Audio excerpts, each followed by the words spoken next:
Qoftë lëvduar Jezu Krishti, të dashur dëgjues të Radio Marisë së Kosovës, ju përshëndesim nga studio Radio Marisë këtu në Prishtinë.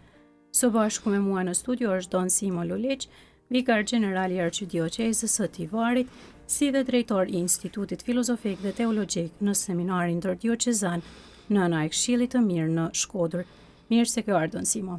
Mirë se gjetët, faleminderit për ftesën. Faleminderit juve. Së bashku me Don Simon do të bëjmë një intervistë lidhur me emisionin më të ri që do të kemi në Radio Mari, sa i përket Lexo Biblën me ne. Don Simon, për dëgjuesit tanë që nuk ju njohin ende, a mund të bëni shkurtimisht një prezantim të vetes suaj? Po, me kënaqësi, jam Don Simon, sikurse keni thënë, jam rrit në një fshat afër Ulqinit. Jam prift i dioqezit të Tivarit, tash më shumë se 20 vjet. Kam shërbye në dioqezë Tivarit si famullitar për disa vite, në 2 vende, afër Ulqinit në Shëngjergj dhe në Klezen për 1 vit, 8 vite tjera kam shërbye në si famullitar pikërisht në Tivar, kurse pjesën tjetër të jetës time meshtarake kam kalu me studime, sidomos në Rom, edhe kohëve të funit jam përgjegjës për shkollën e filozofisë dhe teologjisë në seminarin e Shkodrës, ku jap mësim lanë biblike. Çfarë ju ka shtyrë personalisht të merreni me studimin dhe interpretimin e shkrimit shenjtë? Po, pasioni për shkrimin shenjtë më ka lind derisa isha në seminar. I kam pas disa profesora shumë të mirë të shkrimit shenjtë, të cilët edhe më kanë fut një fije më thellësisht në studimet biblike. Por para se të vinë seminare, para se të basha prift, unë kam pas hirë të veçantë që me pas si famullitar Dom Simonin Filipaj që e ka përkthy krejt Biblen. Unë e kam ndije pasionin për shkrimin shenjtë e famullitar jem, e gjithmonë kam pas dëshirë që sa tjetë e mujtë unë ta imitoj atë në këtë pasion për shkrimin shenjtë. Kështu që menoj se këta 2 faktorë. Faktori i parë, famulitari edhe profesorat e mi më kanë ndihmuar shumë që me fillu edhe me vazhdu me studimet biblike. Don Simo, çfarë është Bibla? Kush e ka shkruar atë dhe kur? Bibla është një libër, është një bibliotekë në vetvete. E shkruar brenda gati 1000 vitesh në linjën e mesme, po them ashtu, në Izrael. Tekstet më të vjetra të shkruar shkrimit shenjtë janë shekullit 9 para Krishtit, tekstet më të reja janë shekullit para 2 mas Krishtit. Kështu që me ju përgjigj kësaj pyetje duhet që për secilin libër të Biblës me folën në mënyrë të veçantë. Për arsye se Bibla duket si një libër i vetëm kur e ke në dorë, por faktikisht është një bibliotekë me shumë gjana mren. Të shkruar këto gjana disa në hebraisht, por edhe gjanat e shkruar në hebraisht janë shkruar në hebraishte të ndryshe janë ato tekstet më të vjetra, ndryshe janë tekstet gjatë shpërnguljes në Babiloni, ndryshe pas shpërnguljes në Babiloni, edhe teologjia ndryshon brenda këtyre teksteve. Në emisionet Lexo Biblën me ne do t'i shpjegojmë gati gjitha këto ndryshime, këto elemente.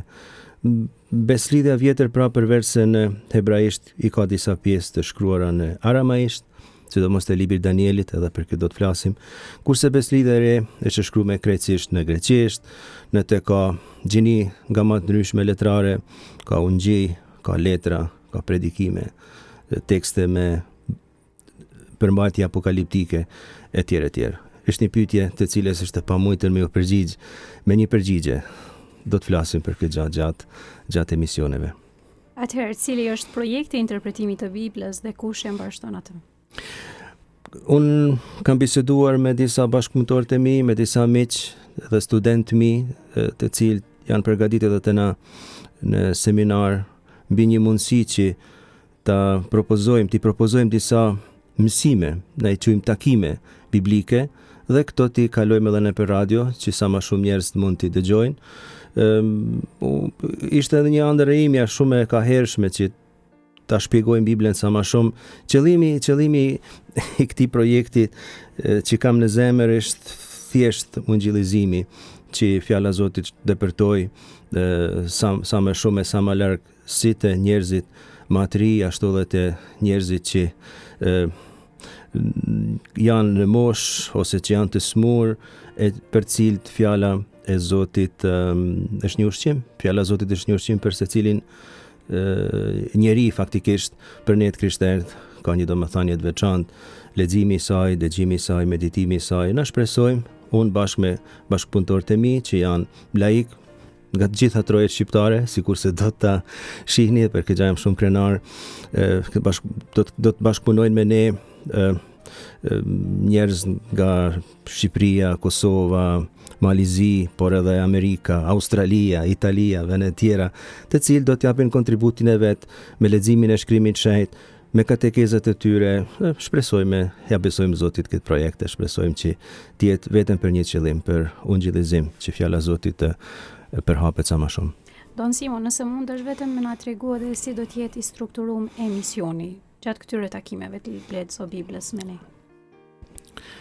Unë personalisht do të bëj një hyrje biblike, teologjike, teknike, shkencore, por të thjesht dhe të shkurt. Kuptohet se nuk mund thuhet gjithçka. Nuk mund të mirën parasysh të gjitha aspektet. Do të kemi disa gjëra që kemi përzgjedh, nuk mund thuhet gjithçka. Kjo është e para punë. Për beslidhjen e vjetër kemi 130 takime, për beslidhjen e re 100, kështu që krejtësisht janë rreth 230 mësime, 230 takime, emisione, thirrni si doni. Secili emision do të përbëhet në këtë formë, do të lexohet shkrimi i shenjtë, pjesë të përzgjedhura nga ai, dhe unë do t'i komentoj. Atëherë dikush tjetër do të bëjë një katekezë lidhur me këtë pjesë që është lexuar dhe është komentuar. Katekezën kush do ta bëj? Zakonisht do të jenë laik, zakonisht do të jenë shqiptar, zakonisht do të jenë njerëz që jetojnë fenë e tyre të përditshme në vende të ndryshme të botës ku jetojnë. Por ndonjëherë katekezën mund ta bëjë edhe ndonjë klerik, ndonjë preft, ose ndonjë i peshkëv, mund ta bëjë edhe ndonjë rregulltare, por përgjithsisht katekezën do ta bëjnë laikët. Pse është e rëndësishme interpretimi i Biblës? Sepse pa interpretuar Biblën, atëherë Bibla tingëllon keq. Ka nevojë të shpjegohet, të afrohet njerëzve, domethënia sa më e qartë, sa më e pastër e fjalëve të saj. Përndryshe tingëllon keq. Është sikurse një instrument do të ishte sikurse një instrument muzikor i pa akorduar si duhet. Dhe kush e akordon shkrimin e shenjtë? Ata që e lexojnë, ata që e studiojnë, dhe së fundi, dhe kjo është e rëndësishme, ata që luten me të.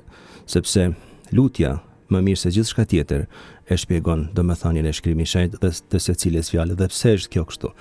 Sepse kanë të njëjtin autor, si lutja si shkrimi i shenjtë. Kush është autori? Zoti, Shpirti i Shenjtë, i cili e ka frymzuar autorin e shkrimit të shenjtë që të shkruajë nga njëra anë, kurse Shpirti i Shenjtë frymzon të krishterin me u lut. Çdo lutje jona bëhet në Shpirtin e Shenjtë. A i kanë të gjitha religionet Don Simo Biblën e njëjtë? Të gjitha religionet nuk e kanë Biblën e njëjtë. Po mendoj religionet e krishterë. Pra, së pari disa religione nuk kanë një shkrim të shenjtë, nuk kanë një tekst të shenjtë. Shembull, religionet orientale nuk e kanë. Religionet monoteiste po,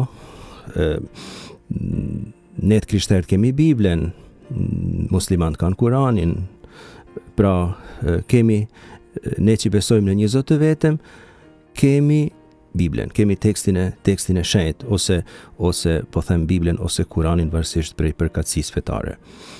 Ne të krishterët kemi, të themi ashtu, një Bibël të vetëm, por nuk është i njëjti tekst i Biblës. Ne katolikët kemi një fije më të gjerë, të themi ashtu, sepse kemi edhe disa tekste që ne i quajmë deuterokanonike, por këtu do të bëj një shpjegim të vogël. Beslidhja e vjetër, ku kemi Biblën hebraike, ka dy variante. Njëri variant është ajo që përdorim ne, dhe varianti tjetër është përkthimi që quhet përkthimi i 70-ve. Çfarë është përkthimi i 70-ve? Disa hebrej grek që jetonin sidomos në Aleksandri, në Egjipt, në prej shekullit 2-3 para Krishtit deri diku në kohën e Krishtit, ishin shpërngulur atje në Egjipt dhe kishin harruar hebraishten, por flitnin greqisht. atëherë ata përkthyen në greqisht disa krejt Beslidhen e vjetër.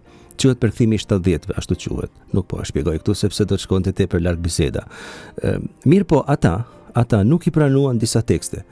Prandaj tekstet e 70-ve kanë disa libra, do t'i shpjegojmë cilët janë gjatë emisioneve tona se këtu nuk dua të marr kohë lexuesve, disa libra më pak.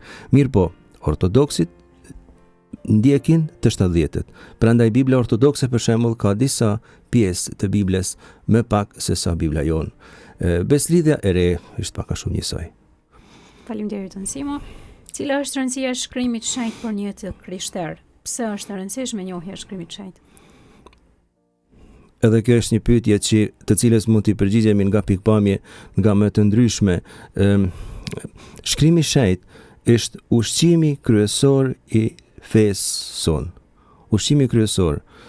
Ne kemi nevojë përveç se të ushqehemi me trupin e Krishtit, me sakramente, po themi ashtu, sepse pa ta feja jon zbehet dhe ushqehet. Leximi i shkrimit shenjtë ushqen kuptimin e fesë, arsyen. Shkrimi i shenjtë bën pyetje, sfidon, don përgjigje.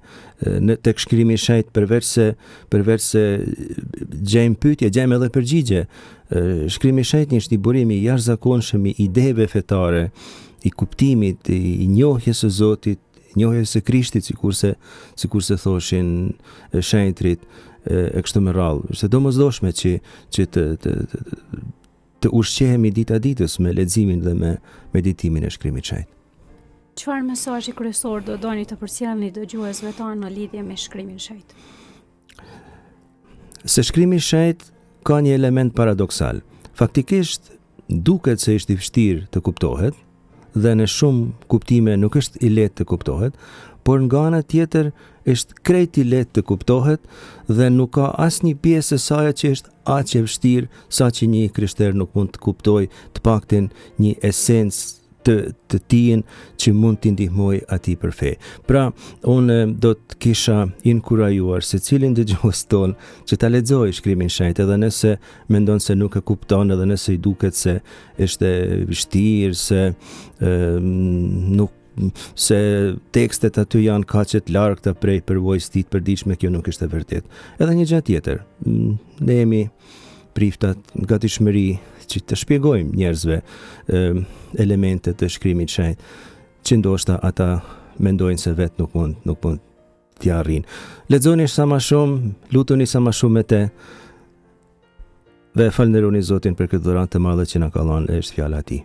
Përfundon Simo, çfarë do të thotë për ju personalisht Bibla në jetën dhe shërbesin tuaj mështarake?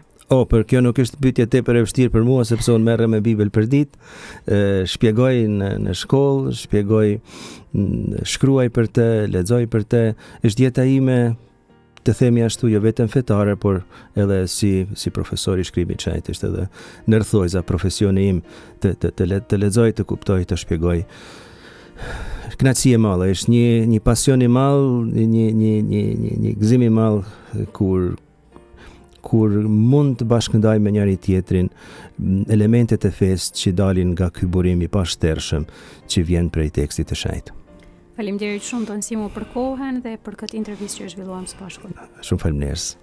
Të dashur dëgjues të Radio Marisë së Kosovës, patët mundësinë të ndiqni intervistën së bashku me Don Simo Luliç, vikar gjeneral i Arqidiocezës së Tivarit, si dhe drejtori i Institutit Filozofik dhe Teologjik në seminarin ndërdiocezan në Ai Këshillit të Mirë në Shkodër. Së shpejti do të fillojmë ciklin e emisioneve Lexo Biblën me ne dhe ju ftojmë që të ndiqni të gjitha këto emisione. Kudo qofshi, hiri i Zotit ton qoftë me ju.